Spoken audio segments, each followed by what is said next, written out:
Kita mau menyelesaikan satu masalah, yaitu rencana pembangunan jalan tol dalam Kota Bandung. Pak Ridwan Kamil dengan timnya dan beberapa dari kementerian lain, karena Pak Wali Kota ingin supaya ada jalan tol di dalam Kota Bandung dari Pastur ke Cileunyi sekitar 20 km. Selain ada jalan tolnya, ada bypass ya di atasnya, supaya Kota Bandung yang terkenal macet bisa berkurang. Nah, tapi hambatannya selama 2 tahun terakhir, walaupun dananya sudah ada, pinjaman dari JICA Jepang, proyeknya nggak jadi-jadi karena sebagian besar tanah itu milik departemen-departemen dan milik lembaga-lembaga. Ada 18 departemen dan lembaga yang memiliki tanah di sepanjang itu yang sampai sekarang belum beres.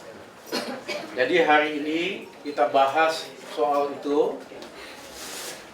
Pada dasarnya kita ingin departemen-departemen atau lembaga menyerahkan tanah itu untuk dipakai membangun jalan tol. Ada aturan undang-undangnya, Pak ya, bahwa tanah negara kalau nggak dipakai bisa diserahkan untuk penggunaan publik tanpa perlu diganti.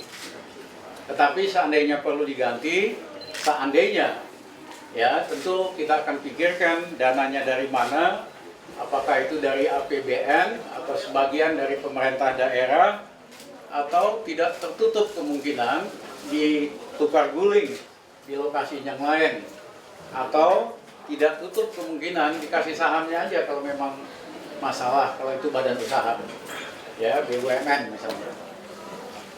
Nah, tetapi pada dasarnya kita ingin proyek jalan tol ini bisa dimulai launchingnya bulan Januari tahun depan.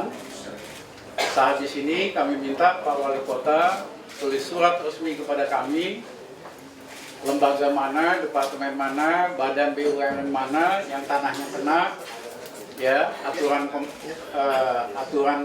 pengambil alihan dan penggunaannya bagaimana, ya kami akan hubungi satu-satu dan mudah-mudahan sebelum Januari ini semua bisa beres sehingga proyeknya bisa selesai. Nah, dalam kaitan itu tadinya rencana konstruksinya baru bisa beres 2019. Ini cara-cara kerja yang lama, lambat dan harus diubah. Kita harus malu dengan Cina yang bikin jalan tol 1000 km 1 tahun. Walaupun pembebasan tanahnya karena sistemnya otoriter dia bisa gampang gitu. Tetapi kita selesaikan ini, kami ingin konstruksinya dipercepat sehingga bisa selesai akhir tahun 2017. Kalau kontraktornya nggak sanggup, tambah kontraktornya. Yang penting standar kualitasnya sama. Nah, dana pembiayaannya sebetulnya sudah ada dari dulu, dana dari JICA untuk tahap 1, tahap 2-nya akan dilakukan finalisasi teknis sebelum kita bicarakan dengan JICA agar membiayai pembangunan tahap 2-nya. Sehingga semester 2 tahun depan dari segi pembiayaan sudah selesai sehingga konstruksi bisa berjalan dengan lancar. Yang kedua adalah menyangkut Bandung itu macet sekali karena semua menggunakan kendaraan pribadi. Walaupun ditambah jalan tol, bypass tetap tidak akan mengurangi kemacetan karena pada hari turisnya ke Bandung itu 6 juta ya per tahun. Penduduk Bandung sendiri cuma 2 juta, 2,5 juta. Jadi kalau weekend tambah jadi banyak sekali, akhirnya macet di mana-mana. Pak Wali Kota ada ide untuk membangun sejenis lebih murah dari monorail, namanya tablet. Ya, jadi kayak sejenis monorail lah, nanti Pak Wali Kota jelaskan. kami minta deputi kami Pak Ridwan agar supaya mengatur pembiayaannya, termasuk untuk menerbitkan bond ya atas nama apa? Itu ada namanya lembaga pendanaan infrastruktur. Jadi berapa kebutuhan pendanaan untuk pembangunan transportasi publik ini, ya kami akan upayakan supaya diterbitkan sebagian bond pada pertengahan tahun depan agar supaya pembiayaannya juga bisa disiapkan, konstruksinya bisa dibangun. Pak Ridwan, silakan. Terima kasih Pak Menko. Jadi hari ini kami dan rombongan dari Jawa Barat dan Bandung menyampaikan permohonan bantuan ya, karena di negeri ini kadang-kadang kerjaan tidak beres-beres karena koordinasi, kira begitu. Dan ini menyangkut ada sebuah upaya pengurangan kemacetan di Kota Bandung. Ternyata pembebasan lahannya ada 18 kementerian dan lembaga. Jadi kalau ketok pintu satu-satu oleh Pemkot Bandung Provinsi Jawa Barat agak susah. Dibutuhkan di level menteri koordinator untuk bisa membantu percepatan itu. Bandung ini seperti Jakarta punya tekanan metropolitan yang luar biasa dengan penduduk 2,51 juta ekstra di siang hari, 6 juta turis setiap tahun, dan semua naik mobil. Ya. Ini menyebabkan kemacetan yang menjadi perlambatan ekonomi juga. Nah, oleh karena itu dua kondisi harus dilahirkan. Yang pertama, memperbaiki kondisi infrastruktur jalan yang dari zaman Belandanya ini pas-pasan, karena jalan Bandung ini dulu disebut Garden City, jadi jalannya belok-belok dan kecil-kecil. Jadi mau dilebar-lebarin kayak Jakarta jauh lebih repot kalau di Kota Bandung. Sudah jalannya berkelok-kelok, dia berbukit-bukit ya. Sehingga kombinasi inovasi ini harus dimunculkan antara perbaikan infrastruktur jalan dan juga transportasi publik berbasis rel. Kami di Bandung memang ada dua program transportasi berbasis rel, bisa monorail, bisa tablet tadi atau metro kapsul istilahnya, dan juga cable car ya. Hanya saya mewakili aspirasi para kepala daerah, itu semuanya mahal-mahal ya. Untuk cable car sendiri itu 100 miliar per kilometer, kali 20 km sendiri sudah 2 triliun dan seterusnya. Sehingga kalau tidak dibantu oleh APBN, tidak dibantu oleh sebuah skema pembiayaan yang cepat dan menarik, ini mimpi ini nggak pernah jalan. Mau Surabaya, Bu Risma udah 5 tahun nggak jadi-jadi Pak, kalau dengan tanpa dukungan APBN. Jadi ini harus negara turun. Jadi bagi saya infrastruktur negeri ini kombinasi antara ke daerah-daerah tertinggal yang mendasar, tapi juga kota-kota metropolitan harus dibantu infrastruktur transportasi publik. Kalau enggak hanya menunda waktu, kotanya makin stres, ekonominya melambat. Karena rumus matematikanya sederhana, ada kelancaran koneksi, pertumbuhan ekonomi juga bisa meningkat. Kemudian kami berharap ini menjadi percontohan, karena di Bandung juga kalau memang kereta api cepat Jakarta-Bandung jadi ya, mengkompres waktu 3 jam menjadi 30 menit, ke kami juga beban Pak Menko. Ini nanti pas jutaan orang tumpah di Bandung di akhir 2018, koneksinya gimana? Kan ini harus dalam satu pemikiran, itu sebenarnya kegelisahan kami gitu. Jangan sampai kalau itu proyek jadi hanya menimbulkan masalah baru karena tidak ada koneksi yang baik. Nah inilah peran koordinasi. Jadi problem hari ini adalah problem koordinasi yang hanya bisa diselesaikan oleh Pak Rizal Ramli khususnya selaku Menko. Terakhir dari saya menghimbau warga Jakarta ya, bahwa pintu tol ke Bandung itu ada 5. Kenapa selalu milih Pasteur kayak gitu? Jadi jangan dikit-dikit Pasteur macet, gak ada solusi. Sebenarnya karena persepsi juga. Saya ini kalau pulang ke Bandung nggak pernah lewat Pasteur, ini tolong dicatat. Karena saya lewat pintu Muhammad Toha langsung ke alun-alun. Jadi orang Jakarta pengen jalan-jalan di alun-alun Bandung, tapi semuanya berbicara seolah pintu ke Bandung hanya Pasteur. Kalikan jutaan orang berpikiran sama, ya itulah yang salah satu bikin stuck. Jadi saya sampaikan pintu masuk ke Bandung ini ada 5, mau ditambah 1 lagi di daerah Grebek. Jadi bagi turis-turis khususnya warga Jakarta pergunakan pintu-pintu tol lain untuk kepentingan kelancaran urusannya juga. Saya kira itu Pak tambahan dari kami, dan harapan kami ke Kementerian PUPR juga terima kasih sudah all out mendukung. Tinggal tadi tantangan kecepatan ya Mas, kecepatan membangun saya kira itu hanya masalah teknologi ya. Tiongkok ini sudah luar biasa, mudah-mudahan kita bisa contoh dari sisi etos kerja dan inovasi. Terima kasih. Terima kasih Pak Rimon. Mudah-mudahan kedua proyek besar buat Ukuran Bandung ini, satu jalan tol sama flyover, yang kedua soal kendaraan publik dalam bentuk tadi metro tablet bisa selesai semua sebelum tahun 2017-2018, sehingga Bandung bisa lebih nyaman. Ya, saya sendiri lama sekali di Bandung, kuliah di Bandung, ketemu pacar di Bandung, ya, jadi saya ingin melihat Bandung yang nyaman. Ya, kebetulan Pak Wali Kotanya dinamis, no nonsense, kita harus buat rancangan ini menjadi kenyataan. Terima kasih. Mudah-mudahan 2 tahun lagi saudara bisa datang dengan lebih nyaman ke Bandung. Ya, terima kasih. Ya, tanah-tanah negara semua, cuman kan di dalam foto.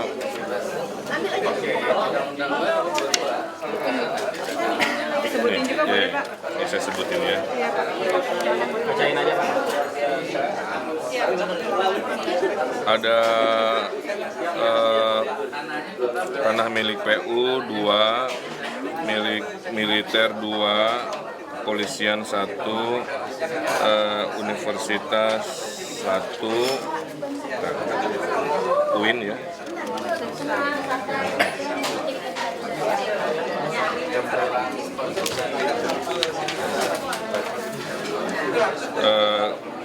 Geologi berarti masuknya apa? Kementerian itu ya, ESDM, kemudian kantor BPK, kemudian Kementerian Hukum dan HAM, BUMN, dan seterusnya. Total ada 18. Total luasnya sama nilainya.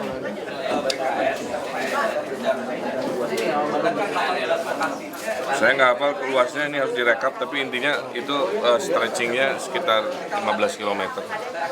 Ini udah 2 tahun, dananya udah ada, gambarnya udah ada, nggak bisa dibangun. Dana AJK yang pertama itu berapa efektif? Tapi nanti jalan tol itu tadi transportasi bisa. Gini ya, Bandung ini kan tanahnya berbukit. Kemudian dulu oleh zaman kolonialnya dibikin sebagai garden city. Jadi jalannya tuh sempit, nggak bisa dilebarin kan. Sehingga caranya harus kombinasi antara transportasi publik dan juga jalan-jalan yang ring road seperti itu. Tanpa dua itu, kelancaran perekonomian kotanya seperti sekarang udah mentok, nggak bisa. Dan komplain makin tinggi, macet makin parah. Tablet tadi Pak, gimana Pak ini penempatan? Ya, public transportasi itu nanti 40 km mengelilingi Bandung. Pilihannya bisa LRT, monorail, tapi itu kan mahal. Kita ada pilihan metro kapsul. Metro kapsul itu kayak monorail juga, tapi satu-satu. Jaraknya. Contek teknologi dari mana sih Pak? Itu rekomendasi Pak Jokowi ke kami, bikinan anak Indonesia. Berapa? Ya itu 40 km. Dari mana sampai mana Pak? Semuanya, utara, selatan, timur, barat, nembus-nembus. Ya. Kita pasti Jadi idealnya skenario-nya ya, di 2019 itu orang Jakarta ke Bandung naik kereta api cepat, cuma 30 menit kan. Turun dari kereta api cepat lewat metro kapsul itu. Dengan kecepatan berapa Pak? Ya, secepat yang kita mau. Karena di mana bisa ditemukan metro kapsul itu kan Saya nggak hafal, mungkin 30 km-an. Oh, balik ke tol yang tadi Pak, itu estimasi nilai proyeknya berapa Pak? Kilometer? 5 triliun. 5 triliun per kilometer Pak. Bukan total. Totalnya Total 20 km. 20 apa 15 sih? 20 km, yang problem 15 km. 5 km pertama nggak ada problem. Makanya tahun depan kita launching pertama pembangunan yang 5 km pertama. Itu di mana Pak? Dari Pasteur ke Gedung Sate itu ke Surapati. Pak itu kan pendanaan JIK yang pertama itu sudah ya Pak ya? Itu besar. Sudah. Saya lupa ya, tapi sekitar 1,5 triliun. 1,5 berarti yang pendanaan nanti akan direncanakan dengan JIK lagi Pak? Itu udah pernah dikomunikasikan? Ya kan JK dari dulu tertarik mendanai Kota Bandung, sudah oke, cuman pada saat mau dieksekusi, mentoknya dikoordinasi. Kendala itu ya Pak? Kang, kalau soal UTS ini Pak, urgensinya Kang. Nah, kalau Surabaya ini kan menolak pembangunan ya tol transportasi. Kalau Bandung ini urgensinya itu mana? Sama kalau saya, teorinya dimanapun di dunia ini ya, yang saya perhatikan, tetap harus dua kombinasi. Kombinasi antara jalan tol kota dengan public transportasi. Nggak bisa dibandingkan, Surabaya mungkin punya kendala, jadi nggak bisa digeneralisasi. Kalau Bandung ini jalannya udah ada, tinggal dibikin elevated aja, jadi tidak mengobrak-abrik zona-zona lama. Hanya di jalan existing karena terbatas dan banyak pintu-pintu belok, kita bikin jalan layang.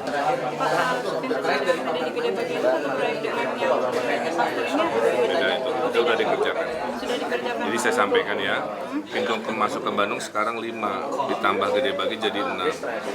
Jadi makanya tadi saya bilang ke anak Jakarta, kalau ke Bandung jangan pasir aja. Ada 4 itu pakai. Berarti itu masuknya yang tol Purbalingga itu ya Pak ya? Yang keluar tol Purbalingga Gede Bagi. Tapi Gede Bagi itu akan jadi Bandung Teknopolis itu, kota berbasis inovasi. Sudah mulai dibangun, termasuk pusat pemerintahan Kota Bandung nanti bedol desa ke situ, pindah. Target selesainya Ya, semoga di zaman 3 tahun. Anggaran total seluruhnya berapa sih untuk pembangunan? Tadi 5-6 triliun. Pokoknya targetnya nanti tahun 2017. Ya, kalau pakai konvensional katanya 2019, tapi masa selama itu, makanya tadi Menko suruh kita belajar teknologi baru. Ya, Anggarannya itu dari mana Pak? baik Kak, kebanyakan jajan. Sebagai gambaran aja Pak, Metro Kapsul itu dari angkotnya per jam berapa sih kira-kira kalau pulang? Saya nggak hafal ya, tapi sama dengan monorail, hanya beda teknologi aja. Oh, tapi nggak beda jauh dengan Nggak beda. kecepatannya juga nggak beda jauh. Itu trasenya kan dari mana ke mana? Ya sama juga, dia looping dan barat timur utara selatan, total 40 km. Kami di Bandung ini ada proyek-proyek yang sudah tahunan harusnya dieksekusi, mentok terhambat ya. Ternyata hambatannya masalah di koordinasi. Jadi kita ada jalan layang, panjangnya 20 km, dana sudah ada, nggak jalan-jalan karena harus membebaskan tanah milik 18 kementerian dan lembaga. Ada Kementerian PU, ada kepolisian, ada tentara, dan macam-macam. Nah kami susah di Kota Bandung untuk mentok pintu satu-satu kali 18 lembaga dan kementerian. Kecuali ada sebuah cara koordinasi, ya levelnya harus Pak Menko. Itulah kenapa kami hadirkan. Nah kalau ini berhasil, kemacetan di Bandung akan drastis menurun dan kami akan kombinasikan dengan public transportasi, baik monorail atau metro kapsul, istilah lainnya, dan juga kabel car. Nah kombinasi itulah mudah-mudahan menjadi solusi Bandung kota metropolitan yang siap dengan infrastruktur. Apalagi kalau nanti ada kereta api cepat yang menghubungkan Jakarta Bandung dari 3 jam menjadi 30 menit. Kalau nggak ada koneksinya kan blunder ya. Nah, makanya ini harus disambung dengan jalan layang dan public transportasi. Potensi pengurangan kemacetan berapa persen Pak? Ya bisa setengahnya berkurang jauh. 50%. Itu investasinya berapa Pak? Kalau jalan layangnya sendiri dan lain-lain sekitar 6 triliun. Kalau metro kapsulnya 40 km sekitar 8 triliun. Untuk semua itu dari kementerian cuma bantuan koordinasi atau ada Bantuan koordinasi aja. untuk dana pemerintah? Dana kan dari JIK kalau untuk jalan layang, sebenarnya APBN juga, kemudian public transportasi juga. Nggak mungkin ngandelin dari dana kota ya, jadi harus dari APBN. Ataupun kalau ada dengan swasta, asal dibolehkan kerjasama jangka panjang, jadi kami nyicil 25 tahun kayak di Inggris, di Korea, pasti bisa.